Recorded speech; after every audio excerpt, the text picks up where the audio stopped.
Hello, everyone. I would like to take a minute, if I may, to describe to you an experience I had while tripping on LSD, ayahuasca, DMT, and a heroic dose of psilocybin mushrooms.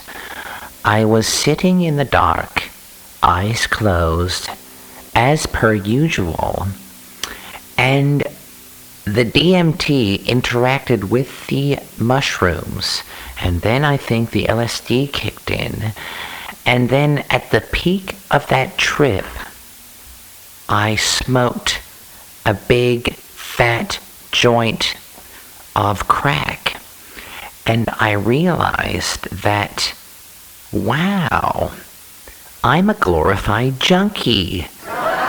There is really no point in me trying to describe to you my psychedelic experience, because it's like describing a dream to somebody. It's completely pointless, because what are they meant to do with that information? It's a complete waste of time, because it's a complete subjective experience. And I took a look at myself and my whole career, and I realized I've become completely detached from the common man. I'm so verbose, and I've taken so many drugs that,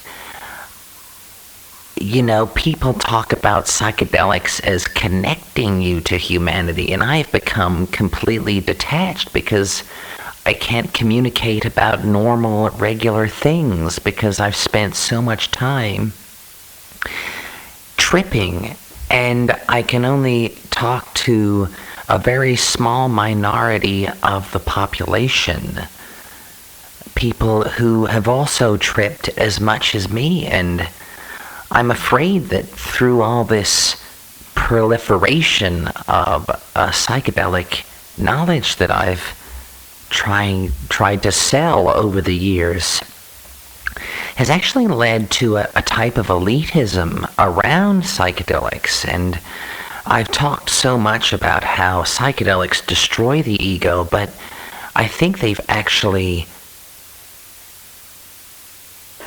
made mine bigger. They've made my ego even larger, because I subconsciously believe that I'm better than people who haven't done psychedelics. So my ego's actually been inflated by these chemicals. And I also realize that I've placed experiences from ayahuasca and DMT and LSD on a pedestal, and really all I've been doing is inducing myself with psychosis and attributing great meaning to these experiences. But why don't I attribute the same meaning to someone who smokes a lot of meth and has psychosis? It's the same type of delusion. So I don't know why I place the experiences from ayahuasca above the experiences of someone smoking a lot of meth. But for some reason, I believe there's a hierarchy of chemicals, and it's describing the psychedelic experience to someone who hasn't done it. It's like describing a dream. It's completely pointless. Like, what are they meant to do? Yes, there's a whole other dimension you can access through these chemicals, but what's that going to do for your life? Like, it's not, it doesn't help you fix your problems with your wife or your husband. It may allow you to escape for a bit, but for all intents and purposes, unless you want to be one of those annoying cunts who trips all the time and can't relate to people on a normal, basic level, you're going to spend most of your life in a normal, everyday, humdrum state.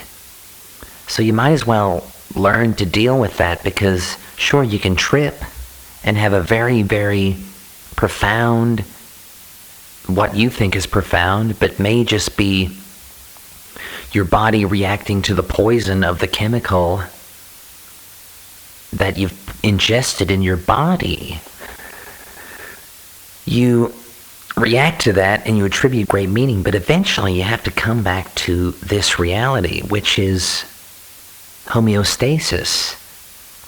The ego thought is very interested in having very profound religious experiences, but the body, the organism, doesn't really care. The organism just wants to reproduce and survive, and then when it can't survive anymore, it dies. I have a yearning to romanticize and complexify reality for some reason. I don't know, maybe my dad touched me when I was a child and warped my psyche and made me really interested in escaping normal humdrum reality. But for whatever reason, I'm very interested in tripping a lot. But the reason behind that is it escapism? Is it that I think normal everyday reality is boring? I don't know, but eventually you have to come back to this realm where I'm talking to you, and while I was tripping super hard, I listened back to one of my lectures, and I'm like, wow, I don't relate, I don't speak normal English anymore. I've disappeared so far up my own intellectual ass that I can't just talk about the weather without sounding like an overeducated junkie. It's quite the phenomena. It may be the case that reality is the simplest thing. It's so simple that we can't even conceive of it because it's so simple. But I subconsciously believe that I'm like Jesus. I'm kind of, whether I consciously or subconsciously act this out, I believe that I am a messianic type figure, and I have something to sell, obviously, because I need to make money, so I sell the psychedelic experience. But in the end, I'm simply a human being, and I really have no greater insight into reality than a dog or an ant or anybody else. But I have this subconscious belief that I'm special and that I have something to sell to humanity. And, I want to get paid for that, which is why I do all these lectures, to make money, to keep tripping and keep funding my expeditions into the jungle to find more experiences to sell to other people. But like Jesus, I tripped a lot, and I'm, in a sense, trying to start my own religion. And I had a vision during my experience on DMT, mushrooms, acid, and I forget the other one. It was definitely intense, though. I had a vision of a future where there's a bunch of these fat, neck-bearded, ponytail-having guys on a website called Reddit, and they're all flexing about how much they've tripped and how much they know about reality and the great insights they've had into their psyche, when they're just attributing meaning to psychosis. I would finally like to conclude with the concept that I just laughed at when I was tripping super hard, of the idea that taking psychedelics is somehow heroic. I coined the term heroic dose of mushrooms, and I pictured myself sitting in a room in the dark eating mushrooms, and I had the arrogance and the hubris to call myself heroic. When there are people who fought in Stalingrad and defended their country and seen their friends die in front of them,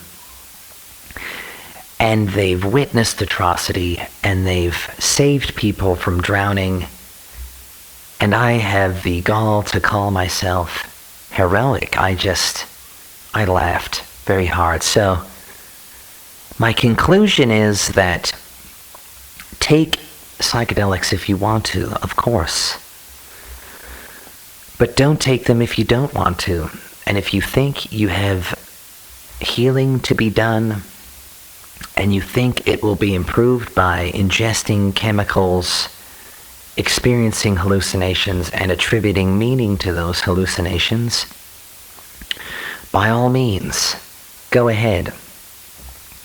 But I had a good friend who was very depressed, and he saw no meaning in the world. And he thought, well, I'm going to take a large amount of DMT and I will somehow be healed by the experience. And he took a big dose of DMT and he smashed the room up, and afterwards, after the experience, he said, I still see no meaning to the world. That experience taught me nothing. And he's still severely depressed.